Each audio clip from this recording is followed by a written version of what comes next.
En 20 ans d'archives, nous avons comptabilisé une quinzaine d'homicides suivis de suicides dans des familles picardes. Le plus souvent des hommes qui tuent leurs compagnes quand ce n'est pas leurs enfants. J'ai un souvenir précis où les enfants n'ont pas été du tout, n'ont pas été victimes.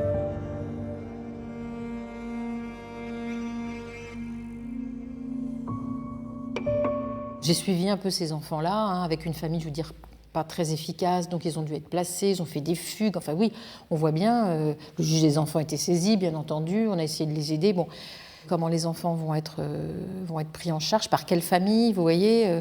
Il y a la famille du méchant, et il y a la famille des gentils, les victimes, vous voyez, les premières victimes. Bon, tout ça est très, très, très difficile à gérer. Alors que les auteurs qui manquent leur suicide sont surveillés, en détention ou à l'hôpital, les proches des victimes se sentent parfois livrés à eux-mêmes.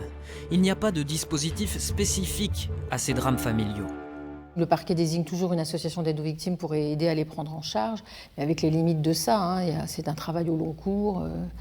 Pour qu'une famille se reconstruise après un pareil drame, c'est très très très difficile. On sait faire pour le collectif, vous voyez, quand il y a un attentat, je sais pas moi, justement le suicide d'un collégien, on va mettre en place une cellule psychologique pour ses camarades. Voilà, on sait faire ça pour le collectif. Pour l'individuel, entre guillemets, c'est du semi-individuel, une famille.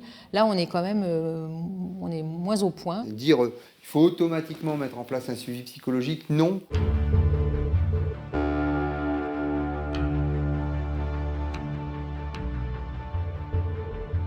Il y a une douleur qui est commune à toutes les victimes.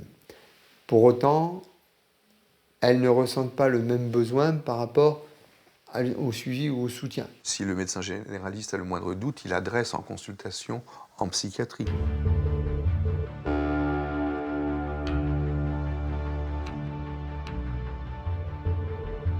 On reçoit souvent des personnes comme ça qui sont adressées, même pour avis. Quelquefois, je crois qu'on passe à côté. Exemple en 2002 dans l'Oise. Sa femme l'a quitté, un pâtissier étrangle leurs 2 enfants et se pend.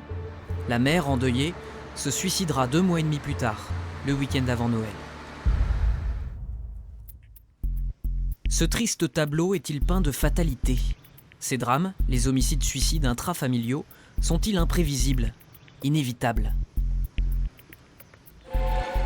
Ce jour-là, dans le Vimeux, un homme séparé tire sur ses 2 beaux-frères et se suicide.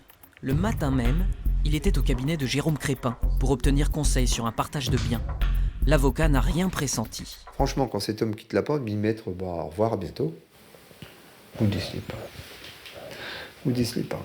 Non, vous ne décelez pas. Parfois, les forces de l'ordre aussi passent à côté. Le tribunal de grande instance de Paris a reconnu hier la responsabilité de l'État qu'il condamne pour faute lourde après un double meurtre en 2007. L'une des victimes avait déposé plainte contre son ex-compagnon pour menace de mort. La plainte avait été classée sans suite. C'est la faillite d'un homme qui a reçu la plainte d'Isabelle Ferreira, n'a pas pris cette plainte au sérieux, alors que Bruno Mouillard lui avait ouvertement dit qu'elle ne passerait pas Noël, qu'elle ne verrait pas Noël. Désormais, il y a des mesures de prévention qui sont prises.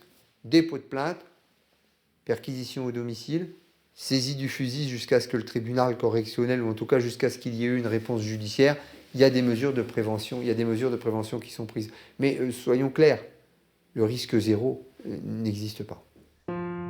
Des banquiers nous ont assuré qu'ils contactent toujours les autorités quand un client surendetté menace de se suicider.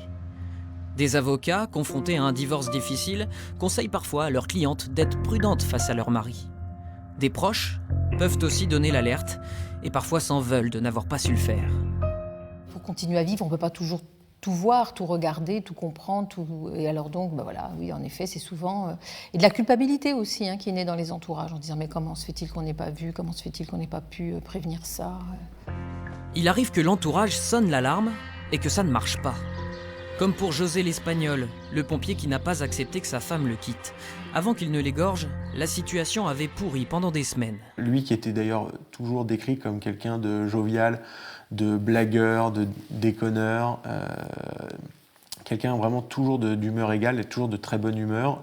Là, il y a eu un changement radical, très brutal, très violent.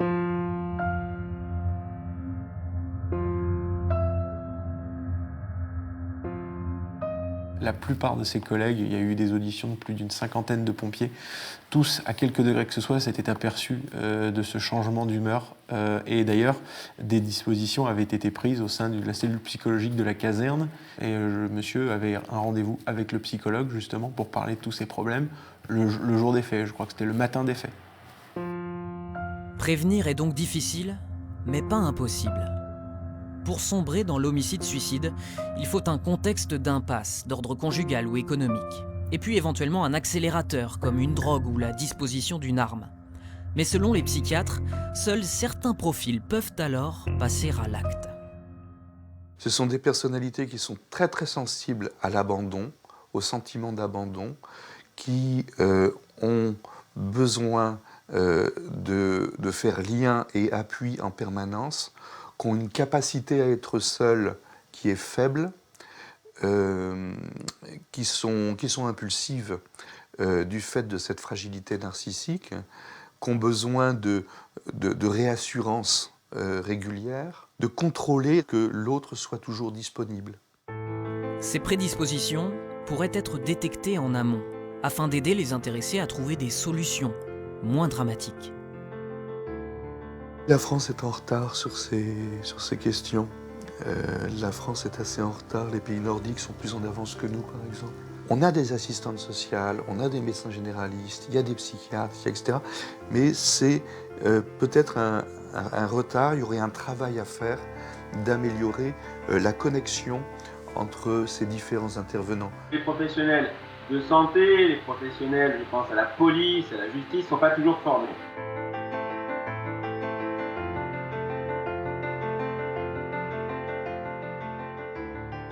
Pendant longtemps, les médecins pensaient qu'il ne fallait pas demander si les gens avaient des idées suicidaires. Aujourd'hui, on sait qu'en posant la question, c'est la première étape pour prévenir le suicide. Mais la deuxième question, après la question du suicide, qui concerne un sujet, c'est de demander si les gens ont pensé, envisagé d'emmener quelqu'un avec eux. Et là, on a des surprises. Statistiquement, on sait que lorsqu'on est en présence d'idées suicidaires, au moins une fois sur deux, en fonction du profil, les personnes ont pensé emmener quelqu'un. On manque bien sûr de ce regard bienveillant, de cette vigilance au malheur de l'autre, de cette disponibilité. Des drames pourraient être évités, bien sûr.